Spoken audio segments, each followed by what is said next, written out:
Oh, hey, Andreas. Oh, hey, Dre, what's good? Not much. I just made my student loan payment for the month. Oh, cool. How are your investments doing? Oh, no, I don't do that. What do you mean? Oh, I'm just waiting until my student loans are paid off in 10 years, then I'll start investing. What? Yeah, I figured I'd just invest aggressively when I'm done.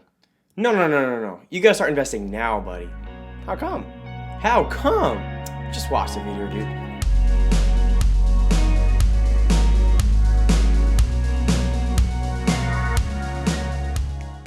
Hey guys, this is Dr. Andreas here. Usually this channel is geared toward optometry, but since we're tackling investing today, this video is appropriate for any doctor, healthcare professional, and actually any person of any profession.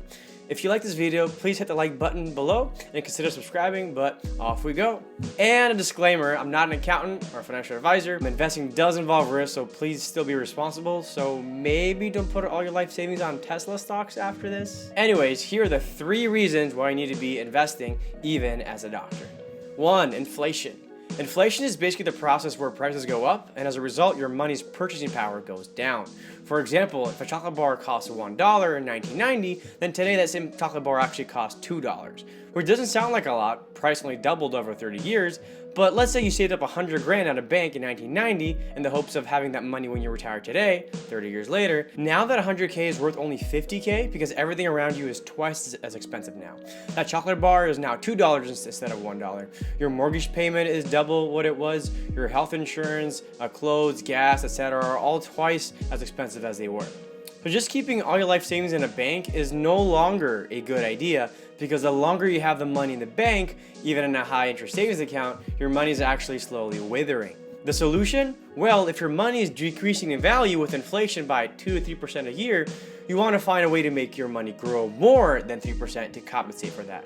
So if you simply invest in the right mutual stocks, which will on average make your money grow by about 10% per year, that means it grows by 10%, then it goes down by 3% from inflation, but you still had that 7% net growth. So if you took your 100K sum in 1990 and invested it instead of save it in a bank, today you would have just over $760,000. With that said, the one benefit of having money in your bank is that you can use it whenever you need to. It's liquid. It's always recommended that you have at least 3 to 6 months of expenses as an emergency fund in your bank. For example, if you track your expenses by looking at your credit card statements or by looking through a free budgeting app like Mint, you might realize that you spend on average, let's say $1,500 on stuff a month. So you should keep anywhere from 4 to 9K in your bank just in case. The rest of your savings, you should use it to invest or pay back your loans. Speaking of loans, this idea of inflation may not resonate so well with some new doctors because, hey, I'm not saving anything anyways. I'm just trying to aggressively pay my loans, then I'll start investing. That quote is actually not the best idea because of reason number 2 of needing to invest. 2, compound interest. So Albert Einstein allegedly said that compound interest is the 8th wonder of the world. He who understands it earns it, he who doesn't pays it. There's a reason why this quote tends to get overused by financial advisors, because it's like 10,000% true. If you don't understand compound interest, then you might end up like those horror stories you hear about where doctors have like 200K in loans, they go on an income-based plan and pay like the very minimal amount a month because that's what the monthly payment is. Then fast forward 5 years later, he or she discovers that they've already paid like 200K in loan interest and still owe another 200K. They're paying over double of what they borrowed. Yikes. But that is happening because of compound interest. My federal loan, for example, goes up by about 6.5% interest a year. So on a 200K loan, that would mean every day that passes, boom, $36 is added to my loan. Day 2, $36. Day 3, $36, and so on. And the thing is, if I'm not paying over $1,000 a month on my loans, then my loans will only go up. And if they go up, then there's more interest. And if there's more interest, there's more loans. And it all just compounds every day. Not good. However, if you do understand compound interest, then you can see how investing just $6K a year for 30 years into a retirement account like a Roth IRA means that even though the total cash you deposit over 30 years is $180K, you actually end up with a whopping $740,000 in your account because that money is growing. Use compound interest to your favor by letting your investments compound rather than let your loans compound. To illustrate compound interest and why you should be investing now, I'm quickly going to show you a classic demonstration that you may have seen something similar before. Alright, so let's say you have Smart Sally, Lazy Rick, and Stubborn Sam, and they all invest in the stock market, which nets them at a conservative 7% interest growth, even after inflation is accounted for. Smart Sally invests $500 per month at age 25 and stops investing 10 years later at age 35.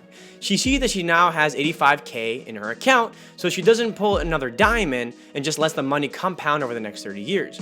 You'll see that it starts growing exponentially. Age 40, 120K, age 45, 170K, age 55, 330K, and by age 65, she's got a whopping $650,000 in her account, which is crazy considering she only invested $60K to begin with. Now, Lazy Rick does the same exact thing, but he is lazy, so instead of starting at age 25, he starts at age 35.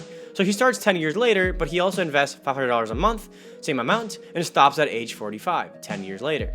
He sees he has $85K and then lets the money compound for the next 20 years when he turns 65. As you can see, he still makes some good money, but because he was being lazy for 10 years, he ends up with about half the amount that Smart Sally got.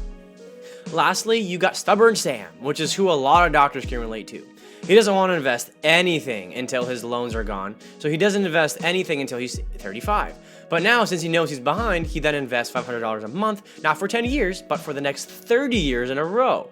So he invests super aggressive and invests way more than the other two people. But notice that even though he was more aggressive with investing, spending more time and more money, he still ended up with less money than Smart Sally, who just invested for 10 years and let the money do the work for her. This is the power of compounding interest. Time really is money. So the takeaway from this is that you need to be investing now, even if you have other obligations, like student loans or car loans, because your biggest moneymaker in investing is going to be time. You need to let your investments compound. Of course, how much you invest per month or per year is dependent on your specific situation, but at least start now. And I definitely wouldn't say prioritize your investments way more than your loans, because paying back your loan is a guaranteed rate of return. So a good start for a doctor wanting to invest is to contribute as much as they can in a Roth IRA account, up to $6K a year. Maybe put some money in a 401K if their job offers one, and then the rest just tackle the loans. Okay, so we have 2 good reasons why you must be investing as a doctor, but here's a third one: taxes. If you're an employee, you likely already realize that up to 30% of your paycheck may be going to taxes. And for us being doctors, unfortunately, we pay more in taxes because our income is higher. So how can you try to reduce your taxes? Find a way to make your income go down. And by that, I don't mean work less or do something illegal, but rather do something that the government has incentivized us to do. Invest in a 401k or another employer-based account. A 401k is a retirement account that you can have through your job. And if you choose to, you can have some of your paycheck go to that 401k. Then that money can be invested so that it grows and grows and grows. And when you retire, you can take some of that big chunk of money. Now, what's great about a 401k is that if you put money into it, you can subtract that from your income. So let's say you make $100K a year. 30% of that is $30K. So normally $30K of your annual paycheck would be going to taxes. Poof. Gone, right? But now let's say you make $100K a year, but you take $15K of that and put it into a 401k. Now in the eyes of your government, your income is not $100K, it's now $85K. And because now your income has gone down, not only will you have less money be taxed, you might be in a lower tax bracket, which means now you get taxed 28% instead of 30%, which means you only pay $23,800 in taxes instead of the original $30K that you would have paid.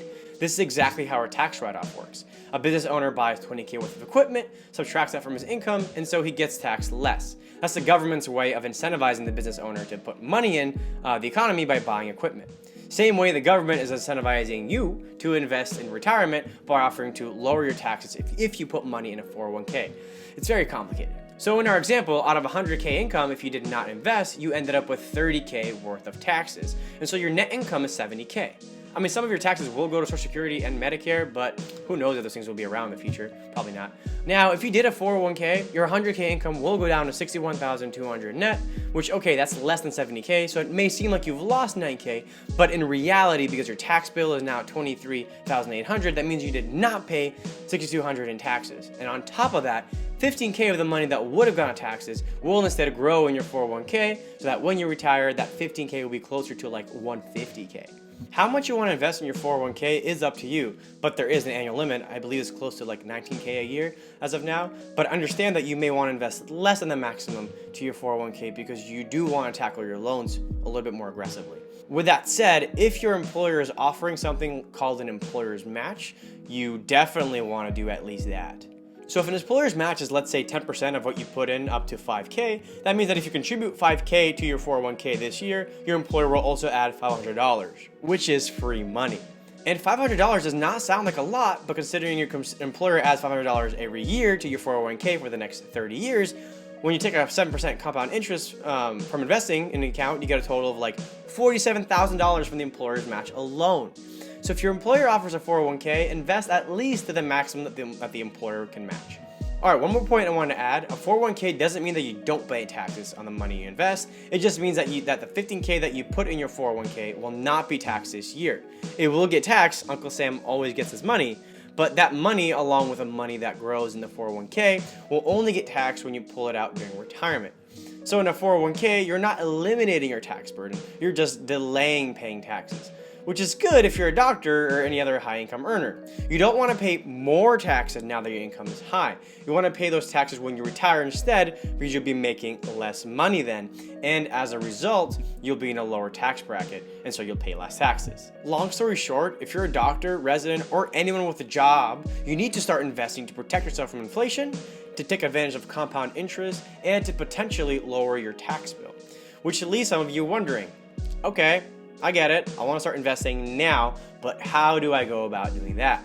And that, my friends, is from our next video, which I'll link it here as soon as it's out. Thanks for watching. If you have any questions, please comment below. And if you liked what you watched, please like and subscribe, and I'll see you next time.